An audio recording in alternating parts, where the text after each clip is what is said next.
Depuis des siècles, les érudits, les mystiques et les chercheurs de vérité ont cherché un sens plus profond dans les paroles de Jésus. Bien que ces enseignements soient bien connus, certains croient qu'ils contiennent des connaissances ésotériques, des vérités spirituelles qui révèlent le chemin de l'illumination divine et de la transformation intérieure. Il est à noter que beaucoup de ces significations cachées ont été préservées dans des écrits anciens, dont certains ont été perdus ou délibérément exclus de la Bible. Cependant, aujourd'hui, nous allons explorer la possibilité que Jésus ne se contentait pas seulement de donner des conseils moraux, mais qu'il transmettait également un message mystique sur la nature de Dieu, de l'univers et de l'étincelle divine en chacun de nous. Êtes-vous au courant que notre réalité est gouvernée par des principes anciens et profonds? Le livre « Le Kybalion » révèle des secrets hermétiques en expliquant le fonctionnement de l'univers. Cliquez sur le lien dans la description ci-dessous pour obtenir gratuitement votre exemplaire du Kybalion. Le monde dans lequel nous vivons n'est que la réalité par défaut. Il en existe de bien plus puissantes. Cliquez sur le lien dans la description ci-dessous pour rejoindre gratuitement le portail et sauter dans une nouvelle réalité. Ainsi, nous entamons ici un voyage à travers les enseignements perdus et interdits de Jésus.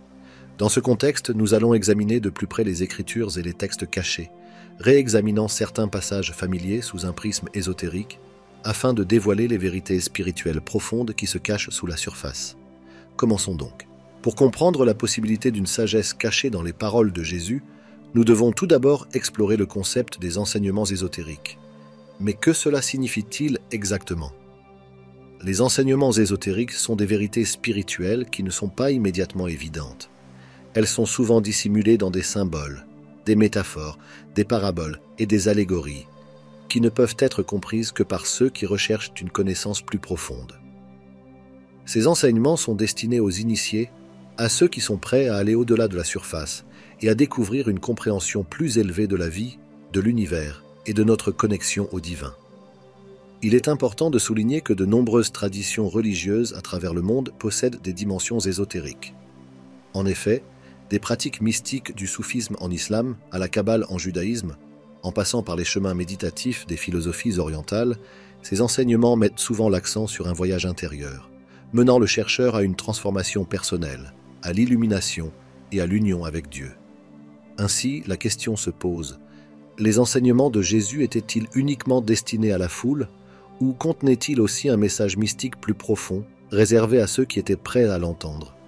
Certains croient que Jésus lui-même était un mystique, un homme qui connaissait le chemin de l'union divine et qui le partageait non pas ouvertement, mais de manière à ce que seuls ceux dotés de discernement spirituel puissent aussi le comprendre. Dans les prochaines lignes, nous explorerons comment des passages familiers des évangiles révèlent cette sagesse ésotérique, une sagesse qui nous invite à regarder à l'intérieur de nous, là où se trouve le véritable royaume de Dieu. À travers les évangiles, Jésus parlait fréquemment en paraboles, de simples histoires qui semblent enseigner des leçons morales. Mais ces histoires pouvaient-elles contenir quelque chose de plus profond?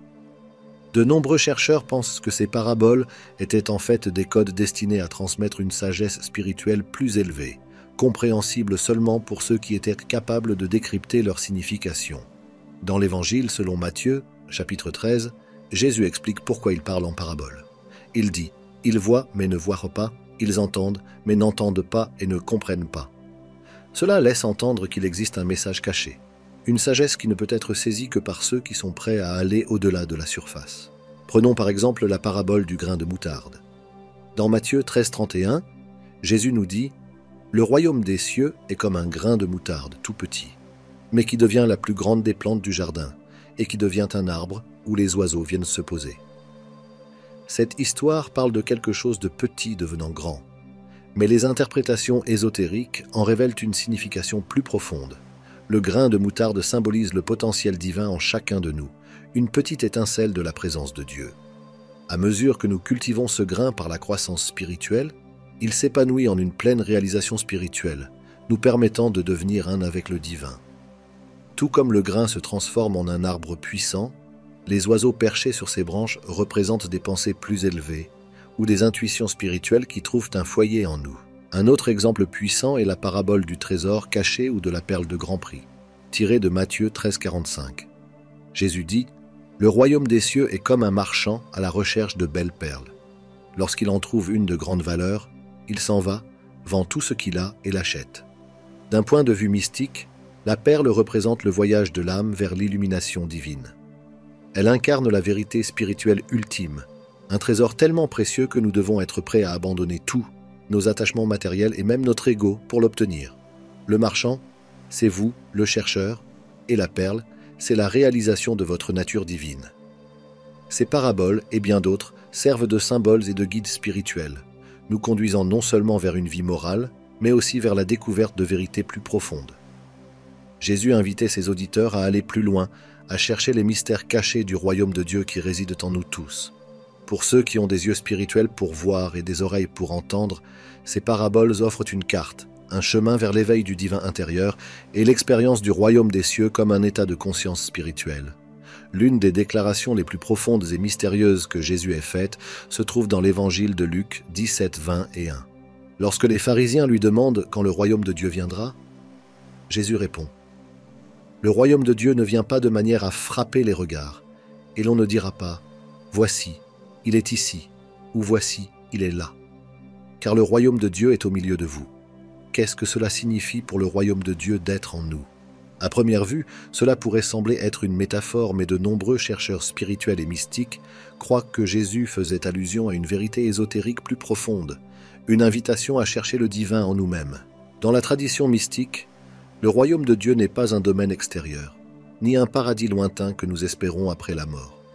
Il s'agit d'un état d'être, une conscience divine qui existe en chacun de nous, attendant d'être découverte. Ce royaume intérieur est la présence de Dieu, l'étincelle de divinité qui réside au cœur de notre être. De nombreux enseignements ésotériques, de l'Est à l'Ouest, reprennent ce même message. L'idée que la véritable illumination spirituelle vient non pas de la recherche extérieure, mais en se tournant vers l'intérieur, en cherchant la présence divine en nous. Dans cette optique, le chemin vers le royaume de Dieu devient un voyage de découverte de soi, un chemin pour éveiller la nature divine déjà présente en nous. Lorsque Jésus parle du royaume de Dieu étant en vous, il ne fait pas seulement une promesse de réconfort, mais il lance un appel à s'éveiller à la réalité divine qui existe dans chaque cœur humain. C'est un appel à voir au-delà du monde matériel, à reconnaître que le véritable royaume ne se trouve pas dans des temples ou des rituels, mais dans une expérience personnelle et directe du divin intérieur. Cet enseignement nous invite à décaler notre attention de la recherche de Dieu dans des lieux extérieurs pour commencer à cultiver une vie intérieure, une vie de réflexion, de prière et de méditation, où nous pouvons nous connecter avec la sagesse infinie et l'amour qui résident en nous.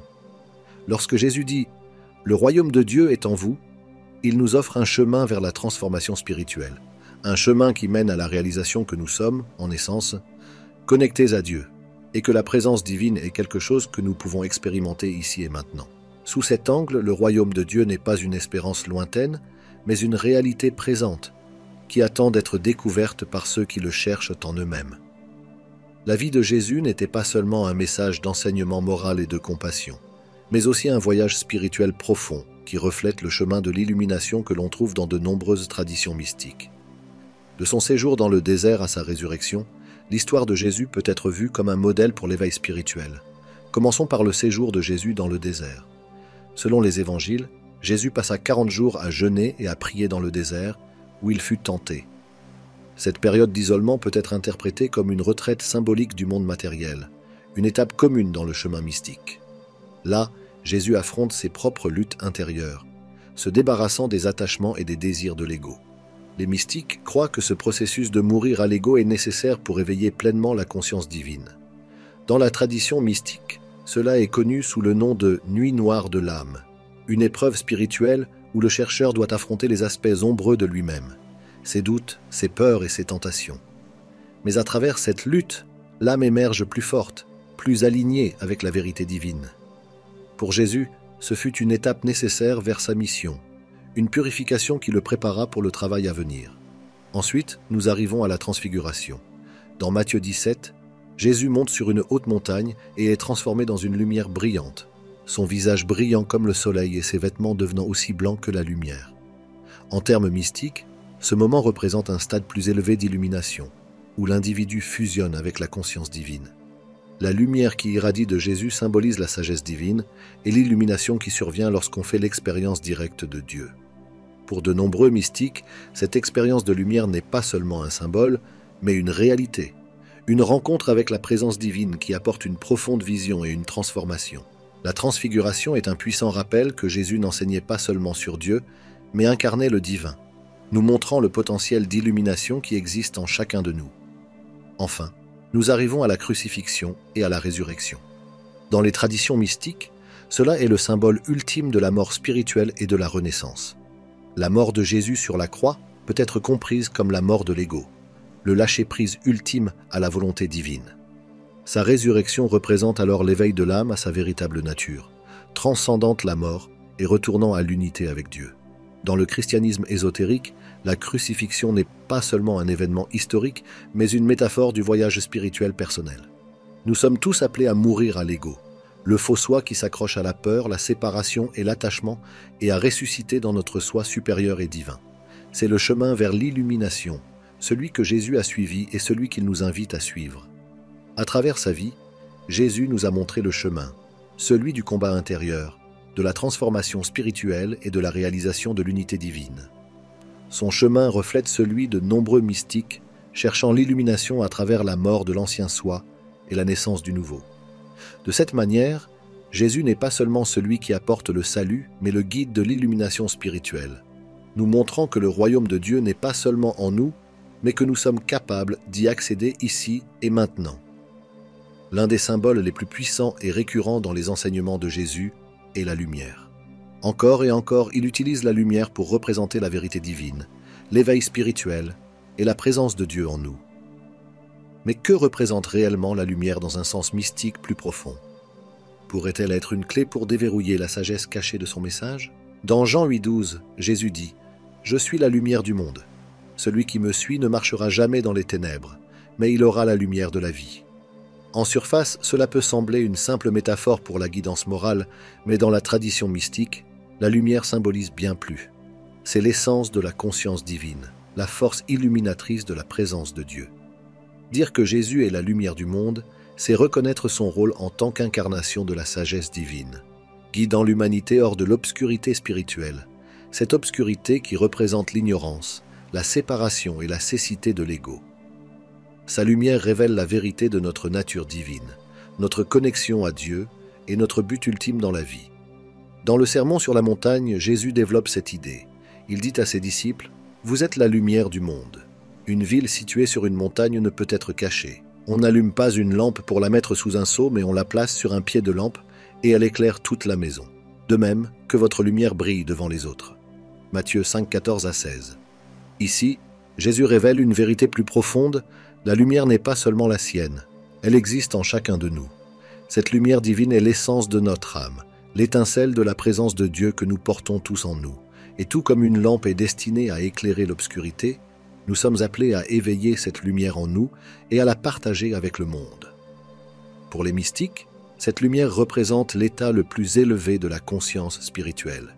Laisser briller sa lumière, c'est vivre en harmonie avec son vrai soi, sa nature divine. C'est incarner les qualités de l'amour, de la compassion, de la sagesse et de la paix intérieure et partager ses dons avec les autres. À travers les âges, la lumière a été un symbole universel dans les pratiques religieuses et spirituelles. De la lumière des bougies à la symbolique du soleil, la lumière représente la force divine qui illumine l'âme. De cette manière, les enseignements de Jésus sur la lumière s'inscrivent dans une longue tradition utilisant la lumière comme symbole de l'éveil spirituel et de la présence divine. Dans Jean 1,5, il est dit que « La lumière brille dans les ténèbres, et les ténèbres ne l'ont pas surmontée. » Cette déclaration porte une signification ésotérique profonde. La lumière est l'essence divine, toujours présente et puissante, peu importe à quel point l'obscurité de l'ignorance ou de la souffrance peut être profonde. Cela nous rappelle que l'étincelle divine en nous ne peut être éteinte, peu importe les défis auxquels nous faisons face. La prière et la méditation sont au cœur des enseignements de Jésus. Mais ces pratiques sont plus que des demandes d'intervention divine ou de simples moments de réflexion. Cachés dans ces pratiques réside une technologie spirituelle profonde, un moyen de se connecter avec le divin intérieur, d'accéder à une conscience supérieure et d'éveiller la présence de Dieu dans nos vies. À travers les évangiles, nous voyons Jésus se retirer souvent dans des endroits tranquilles pour prier. Dans Luc 5,16, il est dit « Mais Jésus se retirait dans des lieux déserts pour prier. » Ce n'était pas seulement un moment de silence, c'était une pratique de se tourner vers l'intérieur, une communion profonde avec le divin. Dans les traditions ésotériques, la prière n'est pas seulement un moyen de demander de l'aide, mais un chemin pour s'aligner avec la volonté divine, ouvrir notre cœur et notre esprit. Le monde dans lequel nous vivons n'est que la réalité par défaut. Il en existe de bien plus puissantes. Cliquez sur le lien dans la description ci-dessous pour rejoindre gratuitement le portail et sauter dans une nouvelle réalité. À la guidance de Dieu. Beaucoup d'entre nous pensent à la prière comme un dialogue avec Dieu, mais dans son sens mystique profond, la prière consiste aussi à écouter, à calmer l'esprit, à apaiser les pensées et à s'ouvrir pour recevoir l'inspiration divine. Jésus lui-même enseigna cela lorsqu'il dit dans Matthieu 6,6 « Quand tu pries, entre dans ta chambre, ferme la porte, et prie ton Père qui est dans le secret, et ton Père qui voit dans le secret te le rendra. » Dans ce verset, Jésus ne parle pas seulement de trouver une pièce physique pour prier. Les interprétations ésotériques suggèrent que se rendre dans sa chambre consiste à se tourner vers l'intérieur, à trouver cet espace sacré et tranquille en nous où réside la présence divine. C'est fermer la porte aux distractions externes, entrer dans le sanctuaire de l'âme et se connecter à la source divine qui est toujours présente mais souvent négligée dans le tumulte de la vie quotidienne. La méditation, bien qu'elle ne soit pas explicitement mentionnée dans les évangiles, est un contrepoint essentiel à la prière. Dans les traditions mystiques, la méditation est la pratique de calmer l'esprit, de transcender les pensées et d'entrer dans un état de pure présence. Elle nous permet d'expérimenter le royaume de Dieu intérieur, tout comme Jésus en parlait dans Luc 17, 21. À travers la méditation, nous allons au-delà des mots et des concepts, touchant le divin directement.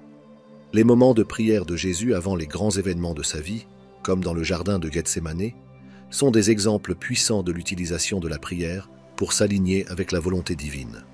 Dans l'évangile de Matthieu, chapitre 26, lors de sa prière avant la crucifixion, Jésus dit « Non pas ma volonté, mais la tienne soit faite ». À ce moment-là, il se soumet totalement, non par faiblesse, mais depuis un lieu de connexion spirituelle profonde et de confiance dans le plan divin. Pour ceux qui suivent le chemin mystique, la prière et la méditation ne sont pas seulement des pratiques spirituelles, mais des voies vers l'illumination. Ce sont des outils pour transformer la conscience, nous aidant à aller au-delà de l'ego, au-delà des illusions de séparation et à réaliser notre unité avec Dieu. Dans ce silence, nous touchons l'infini. Nous recevons l'inspiration divine et nous nous éveillons à la vérité de ce que nous sommes. Dans Matthieu 6, 7, Jésus met également en garde contre la répétition mécanique des mots dans la prière. Il dit « Quand vous priez, ne rabâchez pas comme les païens, car ils croient qu'ils seront exaucés à force de paroles. » Cela nous rappelle que la véritable prière ne repose pas sur les mots, mais sur l'intention, la sincérité et la connexion profonde du cœur avec le divin. C'est la qualité de notre attention, le calme de notre esprit et l'ouverture de notre cœur qui nous permettent de communier avec Dieu. La prière et la méditation sont des moyens de calmer le bruit du monde et d'entendre la voix du divin intérieur. Ce sont des pratiques qui nous permettent d'accéder à une sagesse plus profonde, de trouver la paix dans les moments de chaos et de nous éveiller à la présence divine qui est toujours avec nous. Comme Jésus l'a dit dans Matthieu 7, 7. « Demandez, et l'on vous donnera. Cherchez, et vous trouverez. Frappez, et l'on vous ouvrira. » Par la prière et la méditation, nous faisons exactement cela. Nous frappons à la porte de notre propre âme et découvrons que Dieu y est toujours. Un des enseignements les plus connus de Jésus est le Sermon sur la montagne, où il prononce les béatitudes, 8 déclarations simples mais profondes, trouvées dans l'évangile de Matthieu, chapitre 5. En surface, les béatitudes semblent un appel à la vertu morale, mais lorsque nous creusons plus profondément, elles révèlent une sagesse cachée, une carte spirituelle pour la transformation intérieure et l'éveil. Commençons par comprendre le mot béatitude. Il vient du latin beatus, signifiant béni ou heureux. Mais dans un sens spirituel, ces bénédictions ne parlent pas de bonheur matériel.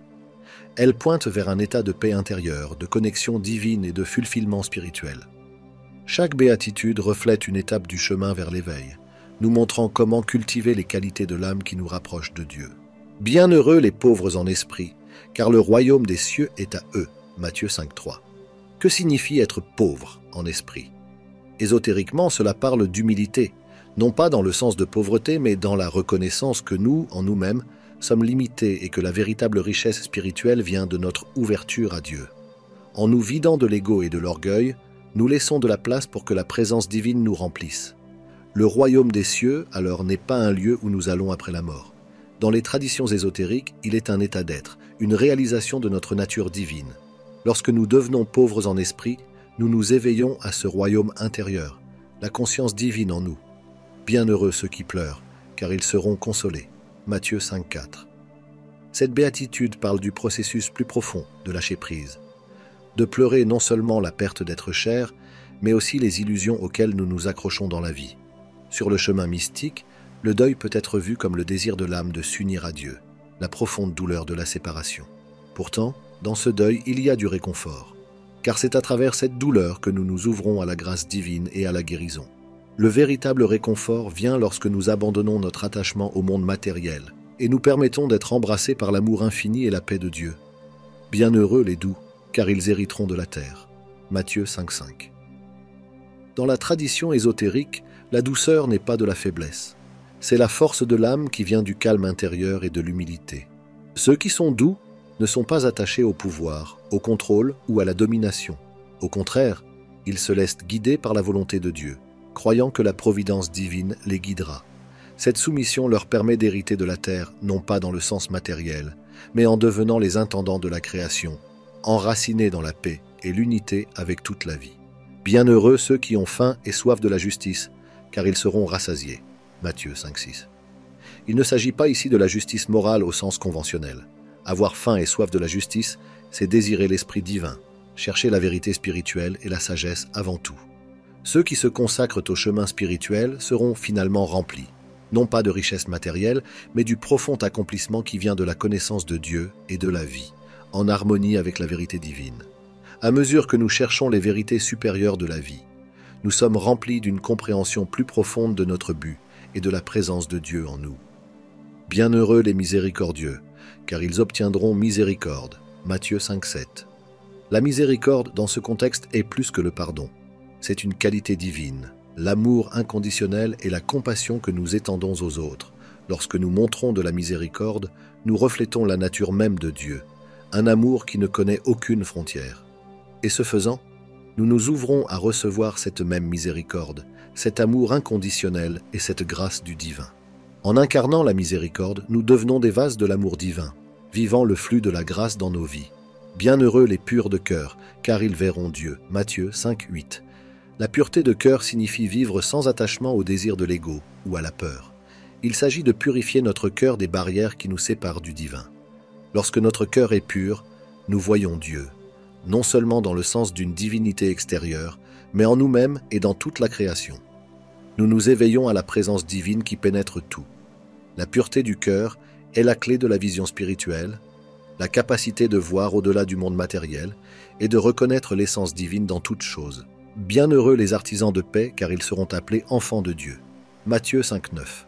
Dans le sens ésotérique, être un artisan de paix ne consiste pas seulement à résoudre les conflits entre les autres, mais à créer la paix intérieure dans notre propre esprit et cœur, afin de pouvoir apporter la paix au monde. Les artisans de paix sont ceux qui se sont éveillés à la vérité divine en eux et qui vivent en harmonie avec cette vérité, la répandant autour d'eux.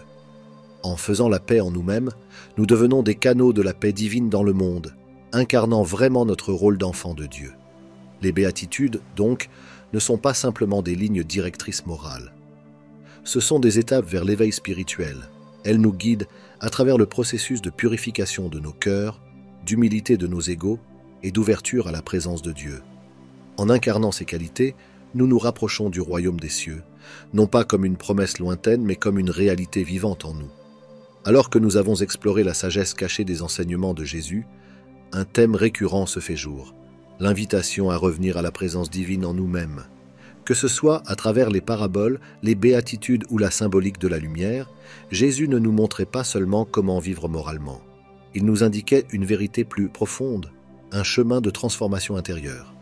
Ces enseignements ne sont pas seulement des récits historiques ou des doctrines spirituelles. Ce sont une carte pour l'éveil spirituel. Ils nous guident vers la réalisation que le royaume de Dieu n'est pas un domaine lointain, mais quelque chose qui réside en nous, attendant d'être découvert. En embrassant l'essence mystique des paroles de Jésus, nous nous reconnectons à la sagesse divine qui a toujours fait partie de notre âme. Dans un monde rempli de distractions et de confusion, l'appel à la sagesse intérieure est plus important que jamais. les enseignements de Jésus nous rappellent que la vraie paix, l'amour et l'illumination viennent non pas de sources extérieures, mais de l'intérieur. En calmant l'esprit, en ouvrant le cœur et en cherchant Dieu à l'intérieur de nous-mêmes, nous entreprenons le même voyage que les mystiques, les chercheurs et les saints ont parcouru pendant des siècles. Chacun de nous est capable de cette transformation intérieure. Comme Jésus l'a dit, « Cherchez et vous trouverez, frappez et la porte vous sera ouverte ». Le secret du divin n'est pas caché, il est tissé dans chaque souffle, chaque pensée, chaque battement de cœur. Il est dans le silence de notre âme, attendant que nous nous tournions vers l'intérieur et écoutions. Ainsi, en réfléchissant à ces enseignements, rappelons-nous, le chemin vers l'illumination, la connexion divine et la véritable sagesse n'est pas en dehors de nous. Il est en nous. Il a toujours été là et il est ici maintenant, pour tous ceux qui sont prêts à le chercher. C'est la fin de ce dossier. Les travaux de l'Institut de la réalité sont mis gratuitement à votre disposition. Mais cela demande beaucoup de travail. C'est pourquoi, si vous avez apprécié cette vidéo, vous pouvez vous abonner à notre chaîne YouTube et laisser un « j'aime » sous cette vidéo. Nous reviendrons bientôt avec un autre dossier. Quantiquement, l'équipe de l'Institut de la réalité.